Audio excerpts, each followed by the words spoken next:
Әңгіме басталмай тұрып, лайк басып, арнаға тіркелуді ұмытпаңыз. Дулат Исабеков. Қара шаңырақ. Шөмішбай қарт орнынан тұрып дәретін алды. Намазын оқып болып, үйден қозы көш жердегі қауындыққа беттеді. Шелекте ақ торламалар мәнтінен үзіліп, арық ішінде домаланып жатыр екен. 5-6 басып алдыны ит жеп, жегенімен қоймай пәйкелді шошқа аунағандай майқамдап тастапты.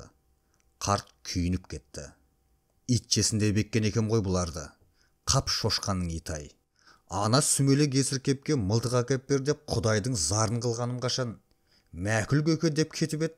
Мылтық әкелмек түгіл қарасында көрсетпейді ғой. Ай обалдағай. Ол майқамдалған пәлектерді жөндеп, ит жеп кеткен қауындарды анадайда ағып жатқан арыққа лақтырды. Домаланған ақ торламаларды бір жерге үйіп болып, қыр басынан қылтиып көрінген күнге қарап, белбеуінің ұшымен бетінің терін сүртті. Тері басылып, денесі салқындаған соң, құлақ арықтағы сылдырап ағып жатқан мөп-мөлдір мұздай сумен бетін жуды.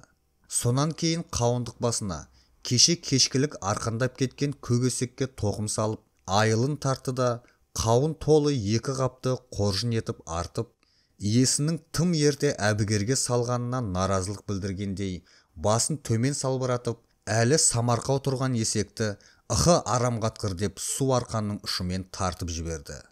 Иесінің әлденеге ашулы екенін біле қалған әккі есек бірден сергіп, типыңдаған жорғасына басып, үйренген жолдың шаңын будақтата үйге тартты.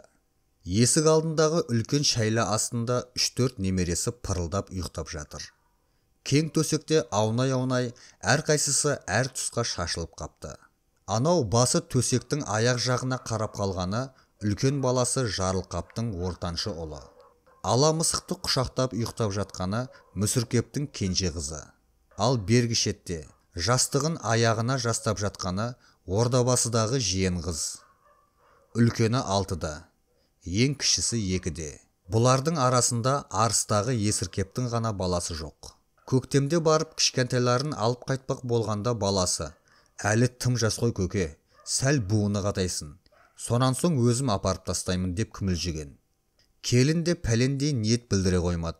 Шөмішбай қарт ызаға булығып күйіп қайтты. Ойбай-ау, бұ жамандарға бала не керек? Өздерінің жүрісі анау.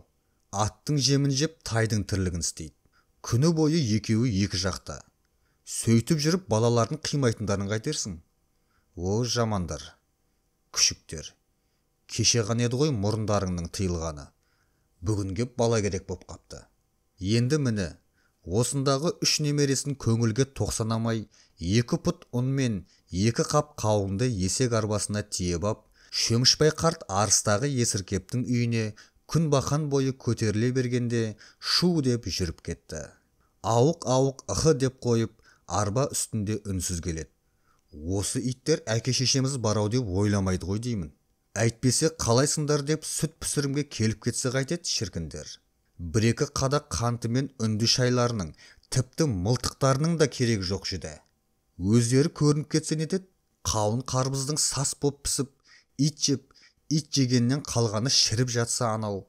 Осылар келет, осылар жейт, осылар рахатын көрет деп, көктемнің көк өзегінде бүгілген белді бір жазбай, ертеден қара кешке дейін төккен терімнің бекер болғаны ма? Келет деп күнде тосамыз. Дарбазаны жел сықырлатса да сендердің біреулерің екен деп елең ете түсеміз. Әр қайсысы әр жақта. Сонда жұрттан асып, ел сұрап бара жатқандары да шамалы. Бірі Шымкентте бірдеңе деген зауытта, бірі Сайрамда, қыз болса Ордабасыда, ал Есіркеп Арыста. Ай, осы Есіркеп адам болса да, әупірім тәңіріммен әрең адам болдау. Бешірней оқып 10 класс бітіремін деп жүрсе анау. Ол иттің күшігіне оқы деп Құдайдың зарын қылып ем. Тыңдамады. Тек нүкімге түсем деп қағаздарын алып, Шымкент тақиясына тар келгендей алматасып кетті. О жақ мұны қайтсын, әйда жөндеп оқып кел деп қайтартта жіберді. Конкурс дей ме, бірдеңесінен өте алмадым деп жуып шаят тағы да. Енді әні 2-3 жыл селтеңдеп жүріп ауылда 4 дөңгелек құрып қалғандай арыста мәшине айдап жүр. Үлгіре алмай қалатындай үйленіп алған қайтерсің, о әжине. Енді кеп келін екеуі қабаттасып 10 класста ауыспақ. Күндіз дарымаған оқу түнде дарит деп жүрмекен түге. Ал ана қаршадай баланың тірі жетім боп жүрі санау. Әрбір қолы бос кемпірдің босағасын сағалап. О алла, өстіп те бала өсірмек болар, алып кетем десең қимайды тағы. Ойбай нақыр ұстар-ау, 8 ай толмаған баланың қарны ашпай ма, жаялығы былғанбай ма, жылай ішегі қатпай ма. Қанша айтқанмен біреудің аты біреу ғой. Өздерінің қайтып өскендерін ойласа қайтеді. Осы күйі аспаннан салбырап түсе қалдық деп жүрмекен. Арысқа түс ауа жетті. Күн жексенбет.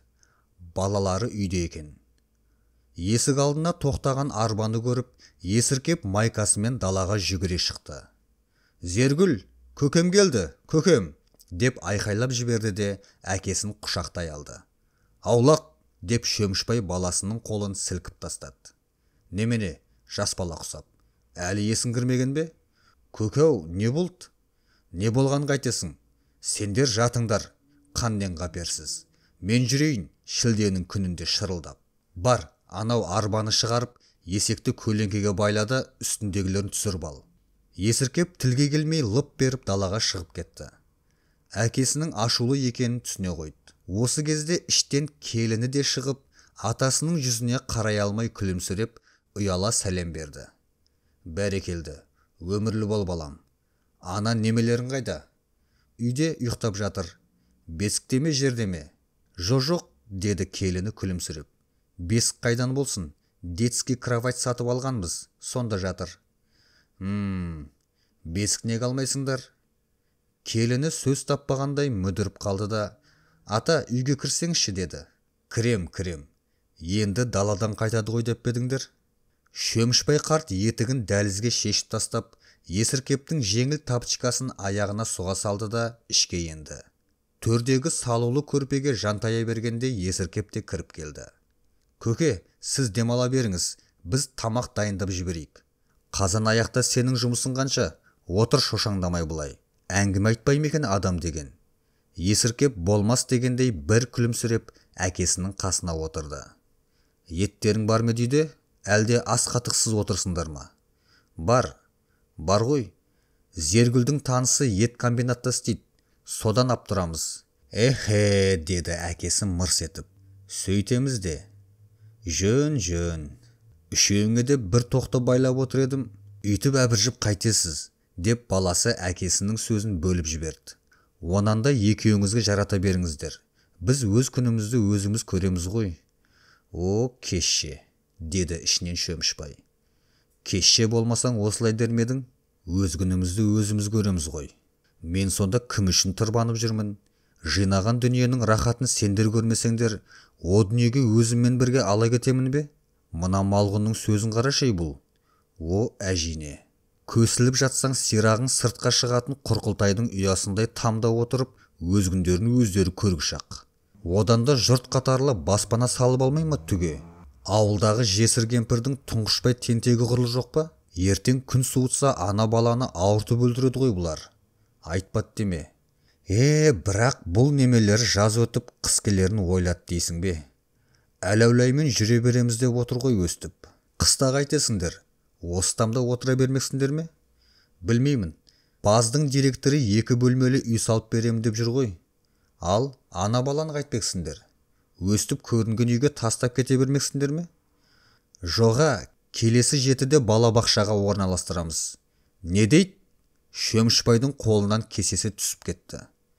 Үшеуі де үнсіз. Дастархан үстінде төгілген күрең шай сай-сайды қуалай ағып, төменде отырған есіркептің алдындағы бір үзім нанға жетті де үйіріліп тоқтады. Маналы бері дастарханда торуылдап жүрген 3-4 қара шыбынның бірі Шөмішбайдың алдындағы төгілген шайға тұмсығын тигізіп сәл кідірді де ат құмырсқадай жорғалап саусағына өрмеледі. Одан да көңілі толмаған соң бір ұшы тістелген қантқа қонып, іздегенін енді тапқандай қадала қалды. Әлгі бір әңгіме кезінде мүлде естілмеген кішкене ақ самаурынның гүжілі күшейе түсіпті. Шөмішбай қарт орнынан тұрып, аспан айналып жерге түссе де тастамайтын терсінген күпәйкесін киді. Қалтасынан шақшасын алып, көк Насыбайдың бір шымшымын тілінің астына ызалана тастап жіберді де ауызғы үйге шықты. Терісіне сыймай барады. Әкесінің шынымен кетуге жиналғанын сезген есіркеп қалбалақтай шығып, оны тоқтатпақ ниетімен көке деп жасқана үн қатып көріп еді, өшірініңді деп Шөмекең ақырып қалды. Есіркеп әкесін тоқтатар ешқандай күш жоқ екенін білді. Ұзақ жолдан шаршап келіп, көлеңкеге жеттім бе, жетпедім бе деп құлағын салбыратып, енді ғана мүлги бастаған көкесек, иесінің ықы арам қатқыр деген оқыс үнінен елең етіп, басын көтеріп алды. Денесін балбыратқан рахат бір тыныштық лезде ғайып болып, қас пен көздің арасында басына ноқта, мойнына қамыт түсіп, келесі бір сәтте өзіне әбден таныс болған, өзін әбден ығыр етіп, зықын шығарған шиқылдақ арбаны ыстық күнде еріне сүйреп, қала сыртына қарай қиыршық жолмен аяңдап бара жатты. Үйге екіндіде жетті. Дарбазаны ашып ішке кіре бергенде үш немересі мен кемпірі алдынан жүгіре шықты. Әй, тез қайтып қапсың ғой шалау.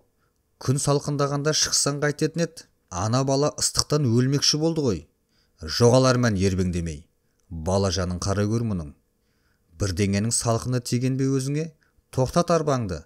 Баланы қаппен жауып қойған бей мынау? Кемпірі арба үстіндегі қапшықтарды қолымен басып қалғанда, есегіне деп ала шыққанмен желінбей қайтып келген бір бау жоңышқаны ұстай ала ыршып түсті. Көтек, мынаусы не сай құдай-ай? Қуатжан қайда? Қуатжан. Жан деп қапты ғой маған барып. Қайда болушы еді? Қалды сонда. Сені мен мені адам деп жүр дейсің бе олар? Самаурыныңа от сал, таңдайым кеуіп келді. Ата, маған палавоз әкелдің бе? Деп үлкен ұлының баласы мұрнын тартып қалды. Қайдағы паровоз саған? Өзім паровоз боп әрең жеттім. Сүрт ана мұрныңды. Өй, әкесі оңбаған ынжық неме. Шөмішбайдың ашулы екенін біліп, кемпірі де, немерелері де жым болды. Шіркіндер-ай, шынымен бермей қалғандарыма балаларын, деді Салиха іштей самаурынға от жағып жүріп. Әлде мына шал үйтпейсіңдер, бүйтпейсіңдер деп таптай берген соң келін бірдеңе деп қалдым екен. Есіркеп жанның бөтен мінезі жоқ сияқты еді ғой. Қарғадай баланы анда-мұнда сүйрелеп жүріп ауруға шалдықтырады-ау. Үйбай жамандар-ай, өздері келмек түгілі бір жапырақ жаман немелеріне зарғылдау. Салиханың көзіне жас мөлтілдеп шыға келді де, онысын байқатпауға тырысып, онсыз да жанып келе жатқан самаурынды үргілей берді. Олар шай үстінде де тырс етіп сөйлескен жоқ. Күн батып, саңы сөне бастағанда бәрі төсек салып жатып қалды. Күндегідей далаға емес үйге жатты. Кемпірі де, шалы да ұйқысыз. Балалар ұйықтап қалды ма? Деді әлден соң Шөмішбай. Иә, иттің күшіктерін ертең үйді-үйіне апарып тастаймын. Барсын. Керегі болса не қыл деген екенсің солардың? Отырайық соң қу бас боп. Қарай көр бұларды. О, әжине. Мұрнының боғын сүрте алмай жүріп. Не болды шалау? Айтсаңшы жөндеп. Саған бірдеңе деді ме олар? Деді. Демесе жекен саяқтың салқыны тиді дейсің бе? Өз күнімізді өзіміз көреміз дейді. Бірдеңе деген жерден ет алып тұратын көрінеді. Ол аз ба? Қуатты балабақшаға тапсырғалы жатыр. Әні, енді сен екеуміздің оларға керегіміз жоқ. Атам өлсе қойылар, атан өлсе сойлар. Көңілі түссе келіп, көңілі түспесе жылына есігіңнен бір сығаламай жүре береді сөйтіп. О тоба, бәрі бет-бетімен. Жас болса келіп қалып. Ауырмаймыз ба, сырқамаймыз ба? Сайтан емеспіз ғой түге. Осы екеуі қалай деп өздері хабар алуды да білмейді. Әсіресе мына есіркеп, біздің өліп қалғанымызды бір-ақ естеді. Бүгінгі қылығы мынау. Ойбай ақымақ-ау, балабақшадан кем болғанымыз ба сонда? Түнегіні барғанымда балабақшада бала таза болады, уақытылы ұйықтап, уақытылы тамақ ішеді деп ыржаңдап отыр еді. Бұл иттің сонысы ойыны екені десем шын екен ғой. Ал екеуінің отбасының қызығын көрмей жүрістері әлгі. Мұрындарына май құйсаң да адам болмас. Қойшы, қайдағын айтпай. Жылама, Неменесіне жылайсың? Қой деп араға түсіп соларды бетімен жіберген өзіңнен көр. Келін жұмсайым, аяғымды жылы суға малеп отиямын деушең. Отыр енді қарық боп. Қайт дейсің енді. Мейлі де, мына немелер өскен соң болмаса, атаңның басы. Әкелері көрсетпеген жақсылықты осылар көрсетеді деп отырсың ба? Кетеді ертең ақ тұс-тұсқа. Шеуа деп тұрсын соң. Әтештер шақыра бастады. Шөмішбайдың есіне қауыны түсті. Ит жеп жатыр-ау. Мейлі, ит жемесе шошқа жесін. Аударылып түсіп теріс қарап жатты. Кемпірінің иығы бүлк-бүлк етеді. Қой деп зекіген жоқ. Қой дегенмен бәрібір қоймайды. Бір кезде сырттан машина дүр еткендей болды. Екеуі де демдерін ішіне тартып тына қалды. Дүріл бұрынғысынан да күшейіп, ышқынып барып басылды да, есігінің сарт етіп жабылғаны естілді. Біреу келді ғой деймін, деді Салиха басын көтеріп. Сөйтті-ау деймін. Ауызды жиғанша болған жоқ, терезенің тықылдағаны естілді. Көке, жатып қалдыңыздар ма? Дауысыңнан айналдым сенің, саңқ ете түскен. Есіркеп жан ғой мынау. Салиха жей құстай ұшып барып, есікті ашты да баласының мойнынан құшақтай кетіп, шаң-шаң бетінен алма-кезек сүйе берді. Күнім-ау, түнделетіп қайдан жүрсің? Шешінші, шаршап келген шығарсың. Азып кетіпсің ғой жарығым-ау. Денің сау ма әйтеуір? Сау, апа. Аздап шаршағандық шығар. Іштен кебісін сүйретіп әкесі шықты. 7 түнде жауғуды ма? Не боп қалды? Жай, бағана сіз мылтықты алуды ұмытып кетіпсіз. Соны әкеп берейін деп, оқ дәрісін де ап қойған ем. Оны қайтпекпін. Қаймалымды қасқыр шауып жатыр. Атпасаңыз үйде тұрар. Қос ауыз. Қазір әкелейін. Есіркеп сыртқа шығып кетті де, кабинадан мылтықты алып қайта келді. Міне, су жаңа. Мақта тығып қойсаңыз ұңғысының ішіне тот баспайды. Есіркеп қос ауызды төрге апарып іліп қойды. Ал мен қайтайын енді. Азанда ерте тұрып Байырғұмға жүремін. Құлыным-ау, тым болмаса бір күн жатып кетсеңші. Тірлік деген бітет дейсің бе әдіре қалғыр? Болмайды апа, өкіметтің жұмысы ғой, ұят болады. Міне, өстеді бұлар. Бүйтіп келгенше келмей-ақ қойсаңдар етті. Не тойған емес, не қойған емес. Бағана бір кемпір қауын әкеп қойып ем, соны өз қолыңмен жарып кетші. Одан да ала кетейін апа.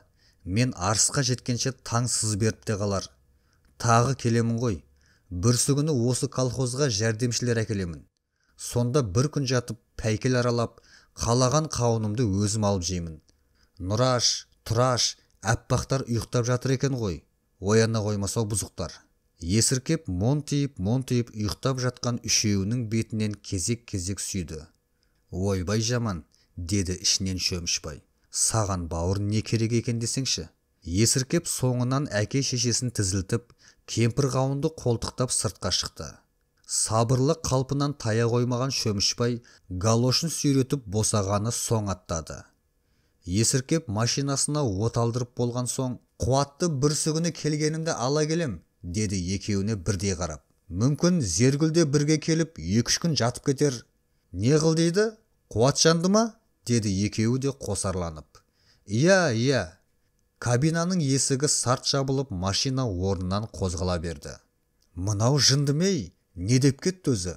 Құлыным-ау, күн ыстықта шықпаңдар, күн ыстықта. Кешкі салқынмен шығыңдар, деп айғайлады Салиха. Мақұл апа, мақұл. Екеуі қақпа аузында машинаның қызыл жарығы көрінбей кеткенше қарап тұрды. Күнім-ай әшейін. Бір кесе айранда ішпеді-ау. Сен шал бүлдіріп келгенсің ғой. Баланы түн ішінде әбігерге салып. Ертемен сонау Байырғұмға жүреді екен тағы. Құдай, өзің жар бола көр әйтеуір. Жол жөнекей бірдеңеге ұрынып қалмаса жарар еді. Өшірініңді, деді Шөмішбай үйге қарай қозғала беріп. Жақсы сөз жарым ырыс. Сұңқылдап қайдағына айтып тұрғанын қараш. Одан да ана бесікті дайындап қой. Келіп қалған кезде шала бүлінбексің бе тағы? Иә, сөйтейін. Сәлден соң таңда атты. Бүгінгі ұйқы бәрі бір ұйқы болмас. Сол түнді екеуі де ұйқысыз өткізді.